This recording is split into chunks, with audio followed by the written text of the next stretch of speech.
अस्सलाम वालेकुम दोस्तों, उम्मीद करता हूँ कि सब लोग खुशबाश और खैरियत से होंगे। तो आज हम लोग गंदम के बारे में आपको थोड़ा सा मालूमात देंगे कि गंदम किस तरह पैदावार ज़्यादा हम ले सकते हैं।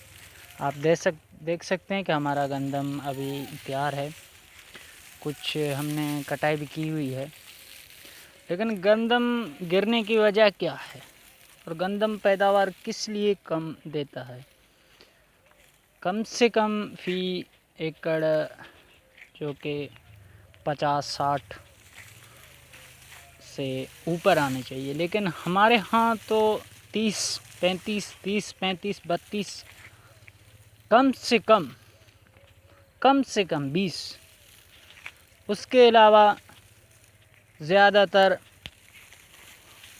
से ज़्यादा 35 से 40 आ जाता है।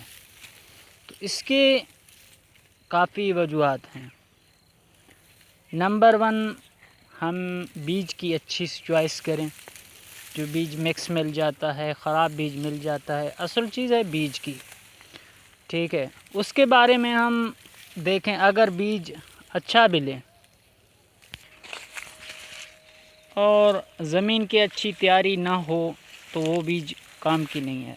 खादों की मिक़दार कम हो तब वो काम की नहीं है। हम खादों की मिक़दार को देखकर और ज़मीन की क्वालिटी जो है वही देखकर उसके लिहाज से हम अगर करें तो हर चीज़ बेहतर रहेगा। आप जितना बीज अच्छा हो, जितना खादें आप ज़्यादा दो, लेकिन ज़मीन की क्वालिटी देखकर पता लगाया जा सकता है कि कितना हमारे ज़मीन को किस चीज़ की ज़रूरत ज़्यादा है। जिंक की ज़्यादा है या उसमें यूरिया है, NAP है, DAP है और काफ़ी स्प्रे हैं जो कि आजकल अवेलेबल हैं। तो इस लिहाज से देखा जाए तो हम स्प्रे कितना करते हैं। उसके अलावा हम क्या गंदम की जो बीज है उस बीज में तो किस्म होती हैं, लेकिन मसलन कि हमने एक बीज अच्छा सा चुना है तो उसके लिए ज़मीन भी अच्छा सा चुनना पड़ेगा। उसके लिए खादें या जिंक वगैरह वगैरह जो हैं अच्छी सी लेनी हमको पड़ेंगी। अभी देखते हैं माशाल्लाह हमारा ज़बरदस्त गंदम की जो है वो काश्त है, लेकिन बहुत अच्छा सा है, शुक्र अल्हम्दुलिल्लाह। इस साल बेहतरीन जो की है। अब थ्रेशर के बाद पता चलेगा क्या रूटीन आ रहा है। तो इस वक्त हम एक सिट्टे में अगर दाने गिन लें तकरीबन 70-80 निकल आ जाते हैं। ये नॉर्मल सिट्टा है। अगर सबसे हम ज़्यादा की बात करें, जैसे बड़े बड़े सिट्टे लें तो उसमें तकरीबन 100 से ऊपर जान निकल आ जाते हैं। लेकिन हमने इसमें खादें कम इस्तेमाल की हैं, स्प्रे ज़्यादा की हैं।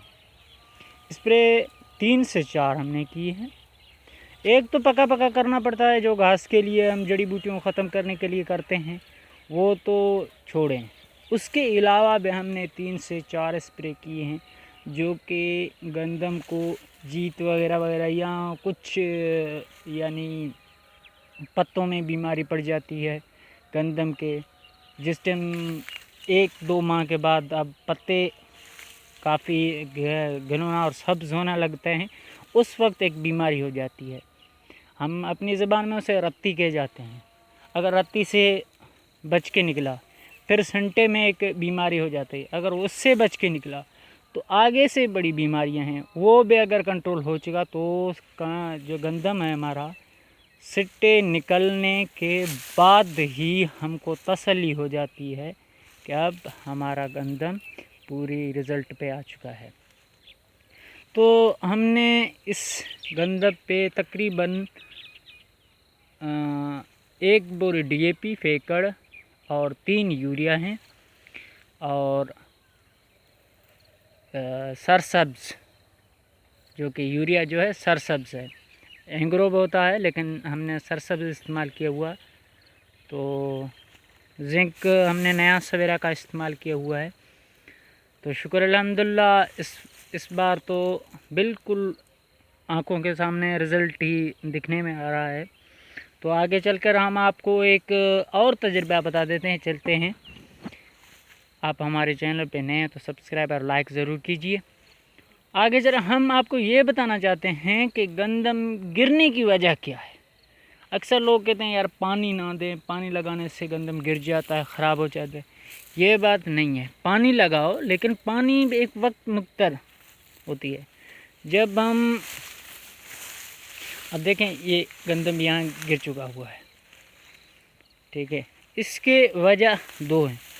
एक, पानी लगाते वक्त हम ये ख्याल नहीं करते कितना हवा चल रही है और कितना धूप है।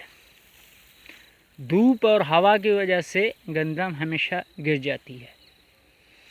हाँ, अगर दूसरी बात यह है, हम जिस वक्त पानी लगाएं खेत को तो रात के वक्त लगाएं। रात का पानी जो है नॉर्मल अच्छा सा क्वालिटी चलता है और रात को जो हवा है वो कम डिग्री और कम हो जाता है। उसके बाद तकरीबन सुबह 8 बजे के अलावा जो हवाएं होती हैं वो चलना शुरू हो जाते हैं। ज़्यादातर यही वजूहत पेश होते हैं। धुंध, गंदम की वजह धुंध होती है, ठीक है। उसमें भी गंदम अक्सर, अब देखें आप जाएं साहिली इलाके, समुंदर के साहिली इलाके, जो लोग गंदम लगाते हैं, उससे मैंने एक जगह मुआयने किया था तो उन लोगों ने कहा हमारे पास गंदम जो है वो ज़्यादा एवरेज नहीं देता है। मैंने थोड़ा सा वहाँ किस लिए वहाँ सब्ज़ी ज़्यादा लगाते हैं, टमाटर वगैरह, तो उसी ने यही बात किया कि यहाँ धुंध की वजह से जो शबनम गिरता है उसकी वजह से यहाँ कमती हो जाता है। अब देखें गंदम जब तैयार हो जाए उसके अलावा पानी लगाने की कोई फ़ायदा नहीं है। अब देखें सिंटा निकल आ चुका है, आधा पक्का आधा कच्चा है। अगर हम उसमें पानी लगाएं तो वो ज़ाहिरी तौर से नुकसान में जा रहा है। गंदम को सिर्फ 4 पानी होते हैं। अब काफ़ी लोग 3 पानी देकर छोड़ देते हैं, यार चौथा गिर जाएगा, वैसे हो जाएगा, वैसे हो जाएगा। गिर रहा इसलिए गिर रहा है, गंदम के उसमें जो उसका निचला तह है ना ज़मीन का, वो बिल्कुल खुश्क हो जाता है। खुश्क हो जाने से थोड़ा सा बरसात वगैरह हो जाते हैं तो गंदम एकदम से गिर जाता है। अगर खुश्की, हम असल मसला बात यह है कि हम खुश्की से ज़मीन को बचाएं। जब तक सेंटा आधा पक्का ना हो जाए तब तक हम इसको ज़मीन को हमेशा गिल्ला ही रहने दें, ठीक है। अगर ज़मीन हमेशा के लिए गिल्ला रह गया तो ये दाना एकदम ताकतवर हो जाता है। आगे चलकर हम आपको बता देते हैं कि हमारा थ्रेशर के बाद मैं आपको एक वीडियो सेंड करूंगा इंशाल्लाह, तो देख लेना कि कितना एवरेज आ रहा है, हम आपको बता देंगे। तो आप हमारे चैनल को सब्सक्राइब और लाइक ज़रूर कीजिए। दुआ में याद रखें।